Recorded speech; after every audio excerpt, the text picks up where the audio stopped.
Բարև ձեզ։ Հետաքննող լրագրողների կազմակերպությունը անցնող 8 ամիսներին ուսումնասիրել է դատաքննության ողջամիտ ժամկետների խախտումները։ Ընտրել ենք 10-ական գործեր պատահականության սկզբունքով քրեական, քաղաքացիական եւ վարչական վարույթի գործերից, որոնք քննվել են 5-ից մինչեւ 18 տարի ժամկետում։ Որոշ գործերով դատաքննությունը դեռևս ավարտին չի հասցվել, այսինքն վերջնական դատական ակտեր դեռևս չեն կայացվել։ Հետքի ստուդիայում են այսօր այդ ծրագրով փորձագետներ, մասնակցության փաստաբաններ Աշխեն Դաշտյանը, Ինեսա Պետրոսյանը եւ Կարեն Տոնոյանը։ Հաղորդմանը մասնակցելու ենք հրավիրել նաև դատական դեպարտամենտից եւ արդարադատության նախարարության ներկայացուցիչներին, սակայն նրանք հրաժարվեցին մասնակցելուց պատճառաբանելով, որ քննարկվող թեման չի առնչվում իրենց գործառույթներին։ Հարգելի փաստաբաններ, կարծում եմ մենք այսօր քննարկման արդյունքներով ի վերջում պատասխանը կունենանք, թե ով է այսօր դատական համակարգի պատասխանատուն եւ ում են հասցեագրվելու այն խնդիրները, որոնք մենք առանձնացրել ենք մեր աշխատանքի արդյունքում։ Ուսումնասիրված գործերի քննություններից առանձնացրել եմ մի քանի հարցեր, որոնցից մեկը վերաբերում է դատաքննությունը երկարաձգելու շատ հանդիպող պատճառներից մեկին, գործի քննության ընթացքում դատական կազմի փոփոխությանը։ Խնդրում եմ ներկայացեք ձեր տեսակետները, թե ինչ խնդիրներ են ի հայտ գալիս այդ փոփոխությունների դեպքում եւ որքանով են դրանք ազդում դատաքննության ողջամիտ ժամկետների վրա։ Մենք նույնպես շնորհակալ ենք մեզ հյուրընկալելու համար։ Նշեմ, որ կազմի փոփոխության հետ կապված հենց ամենալրջագույն խնդիրները այդ փուլում են կատարվում։ Մասնավորապես առաջինը գործի քննությունը երկարաձգվում է, այս դեպքում երբ որ գործը մակագրված է մի դատավորի, ով նույնիսկ եղել են դեպքեր մինչև դատաքննության արդեն կարելի ասել վերջում անցնում է հրապարակման եւ հանկարծ այդ դատավորի գործուղման կամ այլ հանգամանքներից ելնելով լիազորությունների դադարեցման հիմքով այն վերահասցեագրվում է այլ դատավորի եւ այստեղ գործի քննությունը սկսվում է ըստ սահմանված կարգի համաձայն նորից ի սկզբանե եւ կրկին անցնում են բոլոր դատավարական փուլերում, որոնք որ նախատեսված են եղել ի սկզբանե։ Նշեմ, որ այստեղ ոչ միայն ժամկետների խախտման հարցն է առաջանում, այլ նաեւ մասնավորապես քաղաքացիական դատավարության օրենսգրքով մրցակցային դատավարության սկզբունքը, որովհետեւ գիտենք, որ դատավարության յուրաքանչյուր փուլում կողմերը ունեն որոշակի պարտականություններ, մասնավորապես օրինակ հենց դատաքննության փուլի մեկնարկով այլևս զրկվում են ապացույցներ ներկայացնելուց, բացառիկ դեպքերում միայն կարող են ներկայացնել, եւ այստեղ գործի քննությունը ի սկզբանե սկսելու պահից արդեն փաստացի կողմերը օգտվում են բոլոր իրավունքներից, որոնք որ օրինակ ինչ որ պատճառով չէին կարող իրացնել, եւ արդեն սա դատավարության մյուս մասնակցի հանդեպ անհավասար հնարավորություններ է ստեղծում։ Հետևաբար այս իրավիճակը ոչ միայն հանգեցնում է ողջամիտ ժամկետների քննության խախտմանը, այլ նաև մրցակցային դատավարության եւ ընդհանրապես արդյունավետ դատական պաշտպանության իրավունքի խախտմանը։ Իսկ ընդհանրապես մենք ինչպես կարող ենք ընդհանրապես սա օրինական շեղում է, այսպես ասած, թե սուբյեկտիվ պատճառների մեջ է մտնում։ Այսինքն, երբ որ դատական կազմի փոփոխության արդյունքում նոր կազմ է ընտրվում, նոր նախագահող եւ նորից է սկսվում, դա օրենքով արվող գործառույթ է, սա օբյեկտիվ գործառույթ է, որը պետք է իրականացվի, թե կարող է սուբյեկտիվ համարվել։ Դեք որոշակի դեպքերում դա կարող է լինել օբյեկտիվ, օրինակ դատավորի հիվանդության հետ կապված, որի արդյունքում ընդունենք ինքը այլևս չի կարող պաշտոնավարել կամ այլ հանգամանքներից ելնելով։ Բայց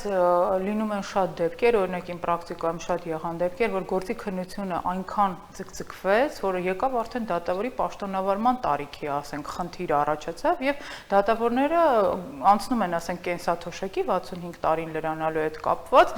բայց երբ որ մենք հետ ենք նայում, մենք տեսնում ենք, որ գործը այդ դատարանային վարույթում եղել է շուրջ 5 տարի եւ 5 տարվա ընթացքում առաջին ացանի դատարանում մենք չենք կարողացել ստանանք դատական ակտ եւ ստիպված գործի դատաքննությունը պետք է նորից սկսվի այդ բոլոր փուլերը, հա, նորից պետք է անցնեն եւ պատկերացրեք ինչ է ստացվում, որ այդ ամբաստանյալը նորից պետք է գնա այդ ամեն ճանապարհով, ել չեմ ասում այն մասին, որ ընդունենք ունենում ենք դատակոչված անձինք, ովքեր հարցաքննված են լինում այդ նախորդ տարիների ընթացքում եւ ստիպված այդ նույն անձինք, որոնց հեչ հաճելի չէ, հա, անընդհատ այդ գործերի շրջանակներում լինել դատական քաշքշուկի մեջ, մեկ էլ մի քանի տարի հետո նորից ծանուցվում են, որ իրենք պետք է ներկայանան դատարան եւ փաստորեն ցուցմունք տան, որովհետև process-ը նորից է սկսում, սա մի երևույթ է, որը կարելի է նաև ինչ-որ խայտառակ իրավիճակ անվանել, որովհետև այստեղ բոլորի համար է, հա, տհաճ իրավիճակ, ամբաստանյալ, որը միշտ մնում է ամբաստանյալ, կարող է նույնիսկ 10 տարի լինի տակ, որը կարող է վերջում արդարացվել նույնիսկ նամանավանդ եթե նա լինում է կալանքի տակ, դա արդեն լրիվ այլ խնդիր է, դա շատ ավելի, հա, ցավալի է լինում իր համար եւ պատկերացրեք այդ process-ները պետք է բոլորով միասին նորից անցնեն։ Իսկ հնարավոր է որևէ առաջարկ դուք ունեք ձեր պրակտիկայից ելնելով, որ հատկապես երբ որ գործի քննությունը, ինչպես նշեցիք, 5 տարի եւ ուսումնասիրված գործերի մեջ կան նաեւ շատ ավելի երկար ժամկետներ, նորից չկրկնվի այդ ամբողջ process-ը, դատաքննություն, վկաներ, հարցաքննություն եւ այլն, եւ վերջին փուլին հասնելուց հետո նորից 5 տարի եւ այլն նույն շրջապատույտի մեջ ընկնել։ Արդյոք ունեք առաջարկներ, որոնք հնարավոր է առանց անձի իրավունքները խախտելու որևէ կողմի, բայց բերել ինչ որ համաձայնեցված մի տեքստի, որ հնարավոր լինի շարունակել եւ ոչ թե նորից սկսել շրջապատույտը։ Ըստ երևույթին այլ դատավորի վերամակագրումը, որը որ օրենսդիրը նախատեսել է գործի քննության սկզբան է արդեն կրկին քննելու, այստեղ առաջին հայացքից ինքը օբյեկտիվ պատճառ է, սակայն մենք չունենք թեկուզ եւ հենց բարձրագույն դատական խորհրդի կողմից այնպիսի ուղենիշային սահմանաչափեր կամ վճռապետ դատային նախագահի կողմից այնպիսի կառուցակարգ դրված, որ օրինակ այդ դեպքերում նվազագույնը գոնե գործի քննությունը շատ ավելի արագ ընթացակարգով քննվի եւ կարիք չկա, եթե տեսականորեն նույն քաղաքացիական վարչական գործերով բոլոր փուլերը դատավարական իրականացվել են, կրկին անգամ նորից իրականացվեն։ Իհարկե ես հասկանում եմ օրենսդիրը ինչու է նման դրույթ ամրագրել, ըստ երևույթին, քանի որ դատավորը գործին ծանոթ չէ եւ բնականաբար գործը ստանձնելով պետք է ծանոթանա, որոշակի ողջամտության կանխավարկածից ելնելով կարող է դա հարգելի համարվել։ Սակայն այս դեպքում ինչու պետք է կրկին անգամ նույն դատավարական գործողություններ լինեն, այսինքն 1 տարի նախնական դատական նիստ նշանակվի, դրանից հետո 1 տարի դատաքննություն ու այսպես process-ը երկարաձգվի, այստեղ է խնդիրը եւ որպես առաջարկի տեսքով կարելի է այս նմանատիպ արկա խնդիրներում գոնե նախատեսել որոշակի սահմանագիծ, որ ըստ երևույթին նման դեպքերում գործի քննության, ասենք, որոշակի ժամկետ նախատեսվի, որ պետք է ավարտել այսքան ժամկետում, կամ օրինակ, ասենք, նախատեսվի, որ պետք է գոնե նվազագույն այս փուլից սկսել։ Այսինքն ինչ որ մի տարբերակ, որը որ թույլ չտա, որ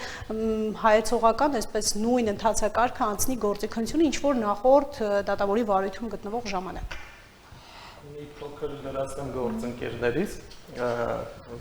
կցանկանայի սկսեի հենց օբյեկտիվ հիմքերի մասով դատավորների փոփոխության, որպես օբյեկտիվ հիմք իհարկե չեն կարող նաև չանտեսել դատավորների մասնագիտական առաջընթացը, հա, նրանց կարիերան, օրինակ երբ որ դատավորը տեղափոխվում է ավելի բարձր ատյանի դատարան։ Հիմա այս դեպքում օրինակ հնարավոր չի ըստ էության այնպիսի մեխանիզմ մշակել, որի դեպքում դա չի խանգարի գործերի քննությանը, որովհետև ինչպես գիտեն, գործերի մակագրումը դատավորներին անընդհատ ինչ որ շարունակական process է, երբեք այն չի կասեցում, եթե նույնիսկ ենթադրենք, որ ինչ որ պահի կասեցվի, հա, այն կանխավարկածից ելնելով, որ դատավորը պետք է տեղափոխվի այլ դատարան կամ ավելի բարձր դատարան, միևնույն է կլինեն գործեր, որոնք ամեն դեպքում չի հասցնի դատավորի այդ գործերով քննությունը ավարտելը։ Իհարկե սա նաև պետք է դիտարկենք հենց դատավորների կարիերայի առաջընթացի իրավունքի տեսանկյունից եւ այս մասով իհարկե օբյեկտիվ է։ Ու կցանկանայի նաև Աշխենին լրացնել մի փոքր, այստեղ տեսեք, հենց գործի սկզբից քննությունը դա օրենքի պահանջն է, որ նոր դատավորը պարտավոր է գործի նոր քննություն իրականացնել սկզբից։ Սա իհարկե կարծում եմ ճիշտ մոտեցում է, որովհետև դատավորը եթե ինքը ի սկզբանե, հա, բոլոր հանգամանքներին չծանոթանա, բոլոր վկաներին չլսի, ինքը չի կարող օբյեկտիվ դատական ակտ կայացնել։ Բայց որպես լուծում կարելի է հենց իրականում որոշակի ժամկետներ սահմանել, տվյալ դեպքերում, օրինակ, չգիտեմ, 6 ամիս ժամկետ, 1 տարի ժամկետ, որի ընթացքում դատավորը պարտավոր կլինի այդ գործը ավարտել։ Շատ լավ, բայց այդտեղ ես հիշում եմ ձեր վերլուծություններից հետևյալը նաև, որ երբ նոր դատական կազմի փոխանցվելուց հետո տարիուկես 2 տարի մինչև նոր կազմը վարույթը չի սկսել։ Այսինքն հերիք չի, որ այդքան երկարաձգվել է եւ կիսատ մնացել ավարտել է, նոր կազմն էլ չի շտապել որևէ գործողություն ձեռնարկել, այսինքն դատաքննությունն էլ հավանաբար ձեր ասած այդ 6 ամսյա ժամկետը հենց այդ դեպքերի համար պիտի լինի, որպեսզի իրենք էլ այդպես ուղղակի հերթի մեջ դնելով այդ ժամկետները ավելի չերկարաձգեն։ Տվյալ խնդիրը ավելի շատ ակնհայտ էր այն դեպքերում, երբ որ նախորդ գործը քննող դատավորը գործի վարույթը կասեցրել էր եւ տարիներ շարունակ գործի վարույթը կասեցված մնացել էր։ Եվ արդեն վերամակագրման արդյունքում, երբ որ օրինակ դատավորը փոխվել նոր դատավորի էր գործը անցել, դատավորները շատ հիմնականում պրակտիկայում այդ ուսումնասիրված գործերում մենք տեսնում ենք, որ գործը ընդունում էին վարույթ եւ կասեցված վիճակով այդպես շարունակում էին թողնել։ Հենց որոշումները այդպես էին կասեցնում վարույթ ընդունել եւ թողնել կասեցված վիճակում։ Այս մասով իհարկե ես համամիտ չեմ դատարանների նման մոտեցման հետ, քանի որ դատարանը ինքը գործը վարույթ ընդունելուց պետք է որոշակի փուլ իրականացնի գործի քննության եւ դատարանը պետք է պարզի արդյոք այդ պահին գործի վարույթի կասեցման հիմքը շարունակում է պահպանված մնալ թե ոչ։ Որպես օրինակ բերեմ, մենք ունեինք այդ գործերում դեպքեր, երբ պատշաճ ծանուցումը չապահովելու հիմքով դատարանը, ասենք 2007-8 թվերին գործի վարույթը կասեցրել էր ու այդպես կասեցված մնացել էր։ Ասենք 15 թվին վերամակագրման արդյունքում նոր դատավորը գործը վարույթ է ընդունում եւ թողնում է կասեցված վիճակում։ Գտնում եմ, որ դատարանը այդ դեպքում պարտավոր էր ոչ թե կասեցված վիճակում գործը թողնել, այլ իրականացնել գործի քննություն, նոր ծանուցում իրականացնել, միգուցե անձը արդեն այդ փուլում ինքը, չգիտեմ, եթե օբյեկտիվորեն այն ժամանակ բացակայում էր օրինակ Հայաստանից, միգուցե արդեն վերադարձել էր։ Եվ այս փուլը իհարկե պետք է դատարանի կողմից իրականացվի եւ պարզվի արդյոք կասեցման հիմքը վերացած է եւ հնարավոր է գործի քննությունը շարունակել թե ոչ։ Այդ կասեցման հետ կապված ուզում եմ դնել նաեւ անդրադառնալ փորձաքննությունների խնդրին, որը դուք գրեթե բոլորդ քրեական, քաղաքացիական եւ վարչական գործերով այդ հարցը առանձնացրել եք։ Փորձաքննությունները, որոնք ուղարկվում են եւ նույնիսկ մեկ գործով 3-4 անգամ, ամեն անգամ նոր դատական կազմ, նոր բողոքարկումից հետո, այսինքն երբ որ բեկանվել են, նոր դատաքննություն է սկսվել, ամեն անգամ յուրաքանչյուր դատավոր նորից նույն փորձաքննությունը նշանակել է եւ ամեն անգամ դա տարիուկես 2 տարի ձգձգվել է։ Ձեր կարծիքով որն է խնդիրը, որ փորձաքննությունները այդ չաչրկված հարցը չի կարողանում հնարավորություն օբյեկտիվ իրավիճակներում ապահովել այ ողջամիտ ժամկետներում փորձաքննությունների արդյունքներ ունենալ եւ անհարկի մարդկանց չգցել այդ ծանր իրավիճակներում, դրանից բխող բոլոր հետևանքներով։ Ես կանրադառնամ այն խնդրին հիմնականում, որոնք որ ես որքան հասկացա փորձաքննությունների մասով, երբ որ մեկ անգամ արդեն նշանակվել է եւ նոր դատավորին մակագրվելու արդյունքում դատավորը կրկին նշանակում է, հա ճիշտ հասկացա, փորձաքննություն։ Այո, ուրեմն ամեն անգամ ասվել է, որ փորձաքննությունը մանավանդ լիարժեք չի իրականացվել, այսինքն օրինակ պետք է նյութական հատուցման չափ է պահանջվել, 13 տարի տևող դատաքննության մասին եմ խոսում, որը մենք լուսաբանել ենք։ Նյութական իրավունքի պահանջ է ներկայացրել, որը փորձաքննության պետք է հաշվարկվի եւ ներկայացվի, ամեն անգամ ասվել է հաշվարկի հետ համաձայն չեն եղել, ասել են, որ լիարժեք չի իրականացվել, ամեն բեկանելուց հետո նոր դատավորը նորից փորձաքննություն է նշանակել եւ մոտ 2 տարի տևել է այդ փորձաքննությունը։ Նշեմ առաջին ատյանի դատանում ըստ երևույթին իմ գնահատմամբ ամեն դեպքում եթե դատանը որոշում է կայացել փորձաքննություն նշանակելու վերաբերյալ եւ այդ գործողությունը դատավարական տեղի է ունեցել ի վերջո դատավորը կայացնում է դատանի անունից եւ այստեղ էական չէ գործը քննող դատավորը ով է, այսինքն եթե մեկ անգամ դատարանը կապ չունի նախագահող դատավորի, հա, անձը, եթե դատարանը կայացրել է որոշում փորձաքննություն նշանակելու վերաբերյալ եւ այդ փորձաքննությունը տեղի է ունեցել, ըստ երևույթին նոր դատավորի կողմից ով ստացել է գործը կրկին անգամ փորձաքննության նշանակումը կարծում եմ դա իրավաչափ չէ։ Այս մասով կարող ենք ասել, որ հենց ժամկետների վրա, որոնք ազդում են այս դատավարական գործողությունները, դրանք օրենքից չեն բխում, որովհետև եթե այդ դատավարական գործողությունը տեղի ունեցել, դրա կարիքը չկա։ Իսկ բեկանումից հետո տեղի ունեցող իրավիճակներում, երբ որ արդեն նոր փորձաքննության անհրաժեշտություն է առաջանում, ես կարծում եմ սա արդեն վերաքննիչ դատարանի պահանջն է, երբ քննության ծավալ է սահմանում եւ կարող է այդ ծավալի մեջ տեսականորեն համարել, որ օրինակ այս մասով փորձաքննությունը թերի է, եւ այստեղ դատարանը ստորադաս դատարանը պետք է արդեն հաշվի առնի վերաքննիչ դատարանի այդ քննության ծավալը, նոր քննության ծավալը եւ նշանակի այդ գործողությունը դատավարական։ եթե այս տեսանկյունից։ Իսկ ընդհանրապես չեք կարծում, որ 1 տարին նույնիսկ նվազագույնը 1 տարին եմ ասում, փորձաքննության ժամկետը չափազանց երկար ժամկետ է։ Իրականում մենք այստեղ շատ լուրջ խնդիր ունենք փորձագիտական հիմնարկների հետ կապված եւ այդ ամենը ոչ միայն դատաքննության փուլումը, հա, մեզ հետ առնչվում եւ մենք այդ խնդրի առջև ենք կանգնում, ինչ նաեւ դա նախաքննության փուլերում։ Այսինքն նաեւ քրեական գործերով է դալու։ Քրեական գործերով նախաքննության փուլում, երբ որ նշանակվում են փորձաքննություններ, ըստ էության դրանք նույն հիմնարկներն են ուղղորդվում, որովհետեւ Հայաստան, Երևանում, Հայաստանում մի քանի փորձագիտական հիմնարկ են եւ մենք ունենք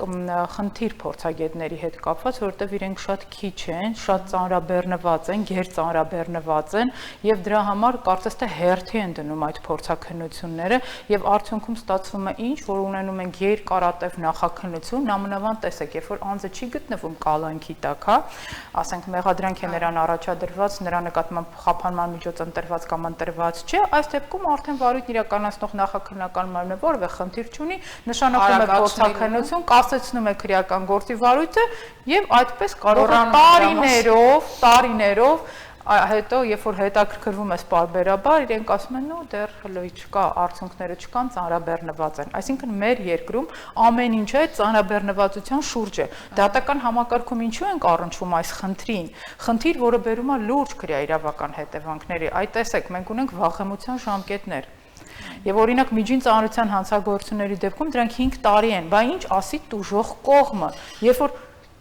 գրեթե լայնորեն հիմա կիրառվում են վաղեմության ժամկետներ, անձիկ ազատվում են քրեական պատասխանատվությունից, որովհետև վաղեմության ժամկետները շատ արագ լրանում են։ Այսինքն կարող է նաև դիտավորություն դիտվել որոշ դեպքերում իմ կարծիքով դիտվում է եւ արդեն ակնհայտ է, որովհետև դու տեսնում ես, որ դատարանը արդեն նամանավանդ երբ որ կողմը նաև իր միջնորդություններով հանդես է գալի, որ հարգելի դատարան Շուտով կլրանան վաղեմության ժամկետները, օրինակ տուժող կողմը անհամաձայնություն է, ասում է շուտով կլրանան եւ դատարանը որոշում է քրեական գործով, նիստը նշանակել օրինակ 4 ամիս հետո։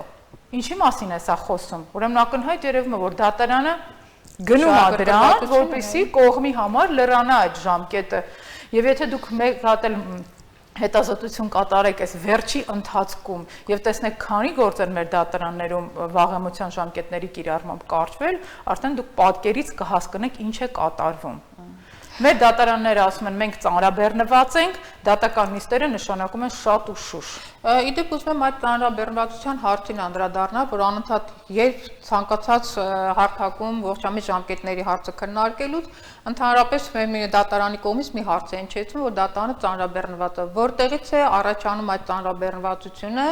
եւ ինքը ինչպես ընդդեմ եւ ասեմ որ նաեւ մեր մի շատ հակիրճ կարճ ժամկետի մի ուսումնասիրություն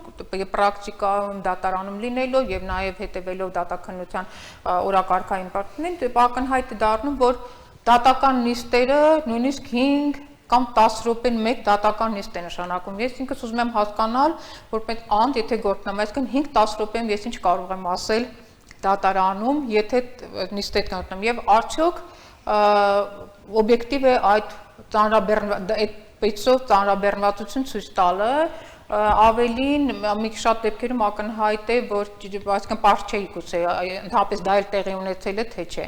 Եվ նիստերն էլ պարբերականությունը նվազագույնը 2-ից 3-4 ամիսը մեկ է նշանակում։ Այսինքն ինչ դուք որպես փաստաբաններ հիշում եք նախորդ նիստում ինչի մասին եք խոսել, հետո որտեղից եք շարունակելու եւ ինչով եք բացատրում այդ կարճ ժամկետներով նիստեր նշանակելը։ Նույն քրեական գործերով ես չէի ասի, որ այդպեսի հա կարճ ժամկետում, այսինքն 10 րոպեն մեկ նիստ է նշանակում, բայց տեղյակ եմ, որ իմ գոլեգաները հասկան, որ վարչականով եւ քաղաքացիականով կալանավորել չէ, բայց քաղաքացիական ու քրեականով կարող է 2 ժամ մեկ նշանակեն, բայց իրականում կարող է նիստը չկայանա, դատարը որը իջնի դահլիճ, միանձնյա հետաձգի գնա դատալեքսում եւ այնտեղ լուր գրեն, որ նիստը կայացվել է, դա արդեն մի հնարք է, որը լայնորեն կիրառում են նաեւ քրեական վարույթն իրականացնող դատարանները, որից պարզ երևա, որ ասենք հետազոտություն կատարողը բացի դատալեքսը եւ տեսնի, որ 20 հատ նիստ կա այս գործով նշանակված, բայց երբ որ նայում ենք տեսնում ենք ընդունենք այդ գործով ընդամենը 3 վկա պետք է լսեին եւ գնային դատական ակտ կայացնելու դատաքննությունը ավարտեին, բայց ինքը տևել է մի քանի տարի, արդեն պարզ է դառնում, որ դա ուղղակիորեն է պատճառը, ինչու է այդ պրակտիկան։ Իմ կարծիքով նաեւ կան դատավորներ, որոնք իրականում այս վերջի ժամանակահատվածում խուսափում են արդարադատության իրականացնելուց, ինչ պատճառներով չեմ կարող ասել, եւ բերել է այսպիսի կուտակումների, որովհետեւ օրինակ մեկը ես իմ վարույթում ունեմ քրեական գործեր, որոնք 5 տարի, 4 տարի դեռևս առաջին արձանի դատարանում են։ Ուղղակի տարիներ, այսինքն մենք ավարտ չունենք։ Եթե ես ավարտ չունեմ, դատավորն էլ, հա, ավարտ չունի։ Եվ կարելի է ասել շատերն էլ արհեստականորեն ծանրաբեռնվում են, որովհետեւ հաշվարկա, որ իր վարույթում կա այդքան գործ։ Որովհետեւ այսպես են ասում, բարեհաջող հետաձգվեց։ Մենք ամեն օր արթնանում ենք, ունենում ենք օրինակ 4 դատական նիստ, որոնցից եթե մեկը կայանա, դա հաջողություն է։ Դա հաջողություն։ Կարեն դուք ուսումնասիրում եք քաղաքացիական գործերը, ձեր ուսումնասիրության տիրույթում ինչպիսի մեկնաբանություն կարող եք տալ այս հարցին։ Իրականում եթե մենք դիտենք դատավորների վարույթում գտնվող գործերը, հա, քաղաքացիական գործերով, մենք կտեսնենք, որ ծանրաբեռնվածությունը բավականին մեծ է։ Նույնիսկ շատ դեպքեր կան, որ դատավորներն են հենց ասում, որ 1000-ից ավելի գործ կա իրենց վարույթում։ Ուղղակի այստեղ նաև պետք է հասկանալ, թե ինչ գործերի մասին է խոսքը, էլի, որոնք են կազմում այն գործերը, որոնք, այսպես ասենք, հա, չակերտավոր լուրջ քննության անհրաժեշտություն ունեն, որովհետև այդ գործերի մեծամասնությունը հիմնականում բանկերի կողմից ներկայացված հայցերն են, կապի օպերատորների կողմից ներկայացված հայցերն են, որոնք պրակտիկայում դատարանները քննում են արագացված դատաքննության կարգով եւ այդ ձեր կողմից նշած 5-5 րոպեներով քննությունն է իրականացվում։ Եվ հիմնականում ներկայացված փաստաթղթերի իմանալը դատաքննություն չեն հրավիրում։ Արագացված կարգով քննում են գործերը եւ այդպես շատ կարճ լինում է։ Այս առումով իհարկե ծանրաբեռնվածությունը գործերի քանակական առումով դատարաններում մեծ է, բայց առանձին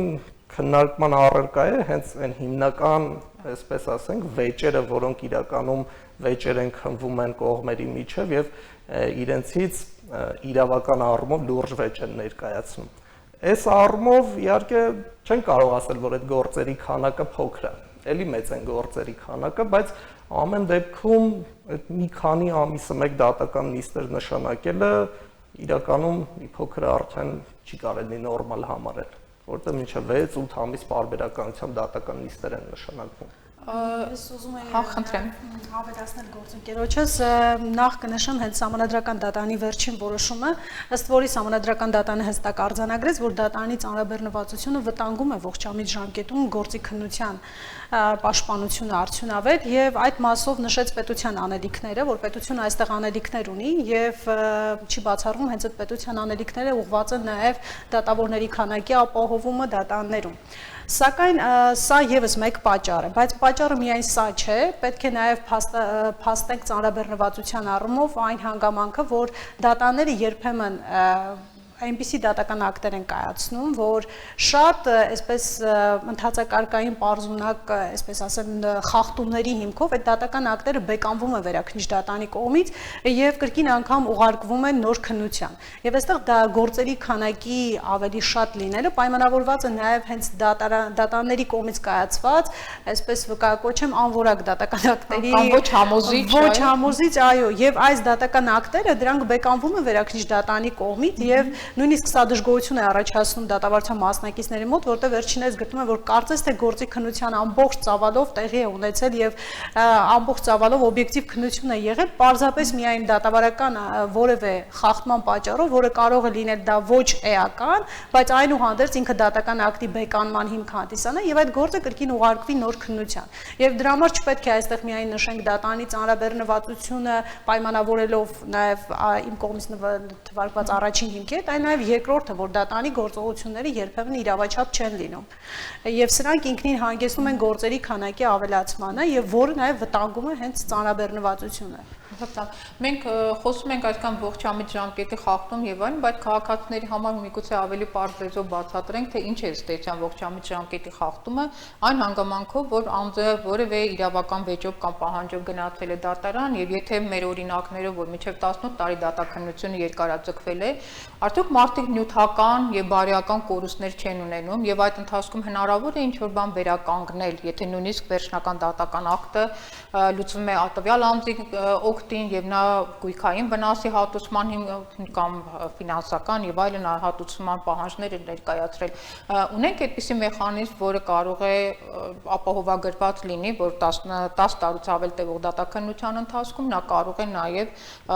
ունենալ այն, ինչի համար կորցրել էր այդքան երկար ժամկետը։ Այս մասով ես ուղղակի կարող եմ հենց պրակտիկ գործով ներկայացնել իմ վարույթում գտնվող գործերից մեկով հենց դատավարությունը 10 տարի եւ ավել տևեց վարչական դատարանում, արդյունքում անձը չստացավ այն իրավական ակնկալիքը, ինչի համար դիմել էր դատարան։ Դատական պաշտպանությունը կարելի ասել առարկայազուրկ դարձավ, որովհետեւ այսինքն ինչ է նշանակում առարկայազուրկ տվյալ դեպքում։ Խնդիրը տվյալ դեպքում անձը ով ժառանգություն չէր ստացել եւ նոտարի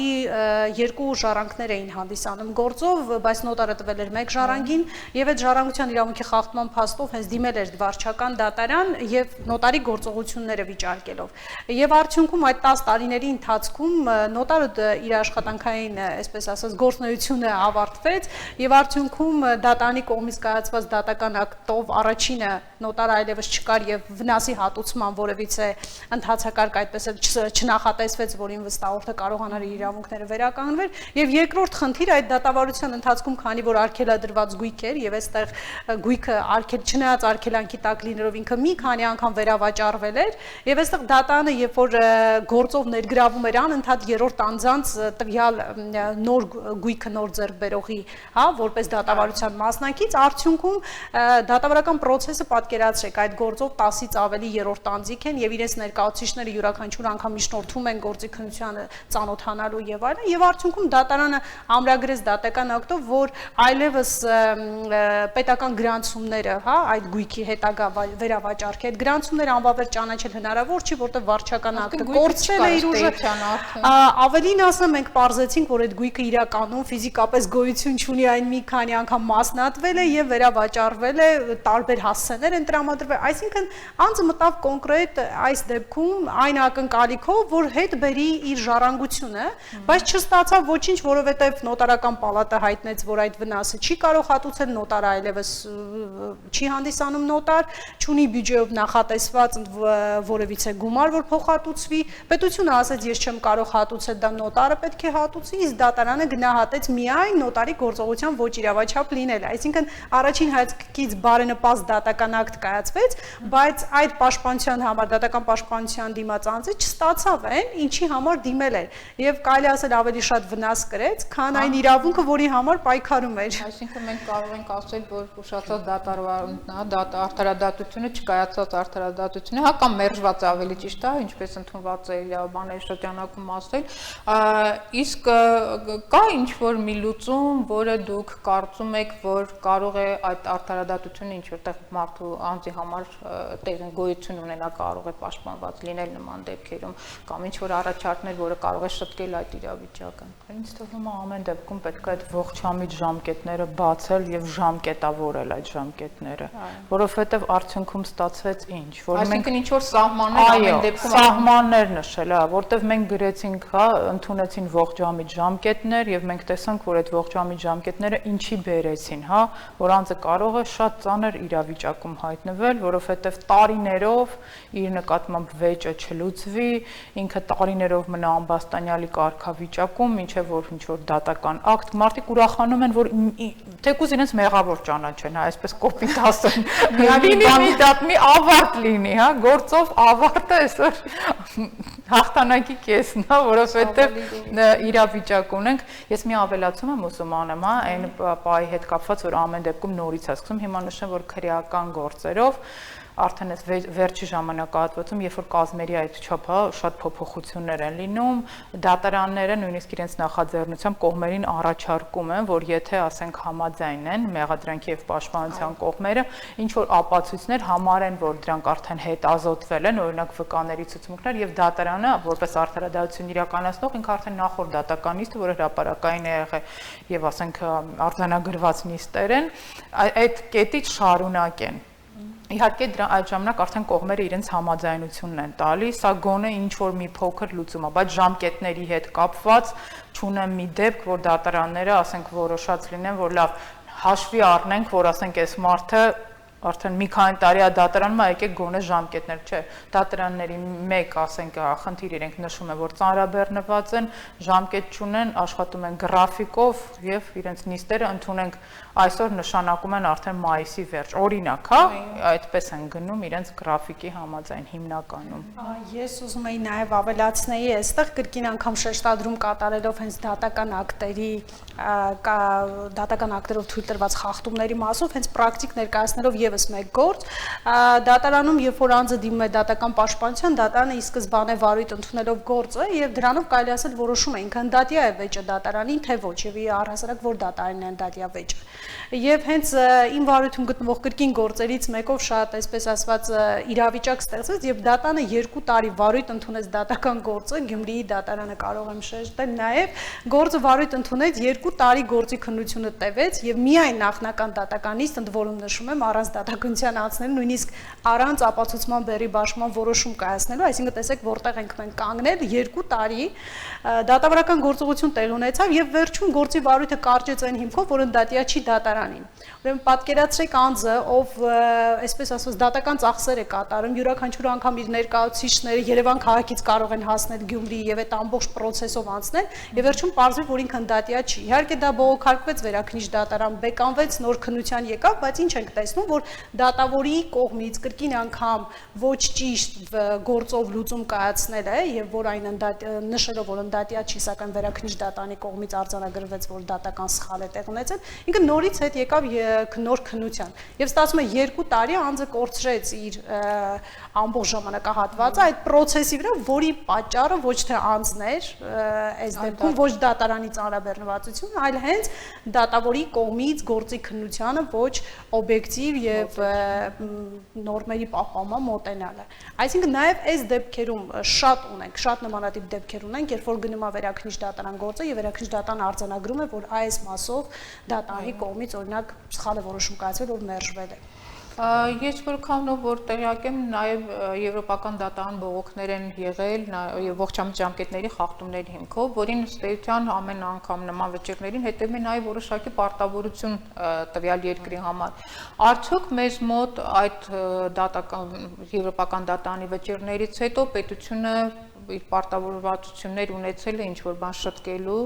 չգիտեմ, օրենսդրական է եղել, պրակտիկ է եղել եւ ինչպիսի խախտումներ են մատնանշվել։ Ես կասեմ, որ պետությունը միայն երևի շատ հստակ, ասենք, սա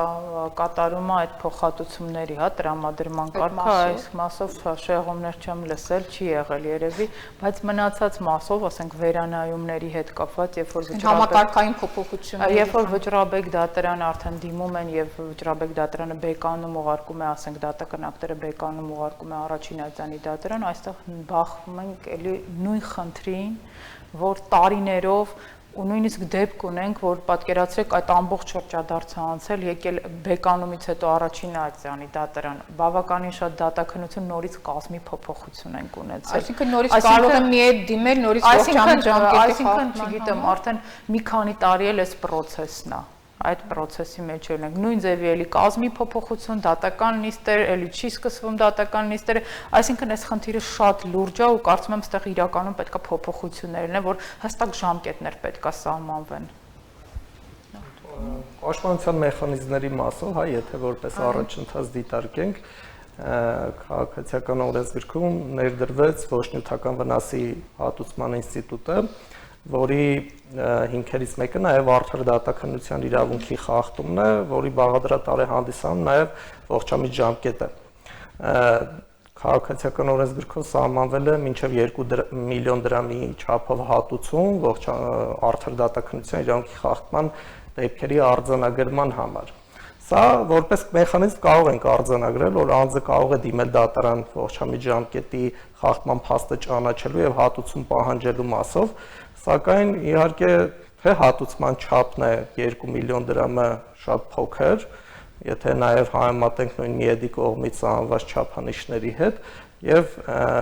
որպես այդպիսին մեխանիզմը դեռևս մենք այս պահին չունենք, որ ռեալ աշխատում է։ Մենք նաև չխոսեցինք այն մասին, թե այդ ողջամիտ արտադատականության իրավունքի այդ ողջամիտ ժամկետները խախտելու դեպքում ըստ էության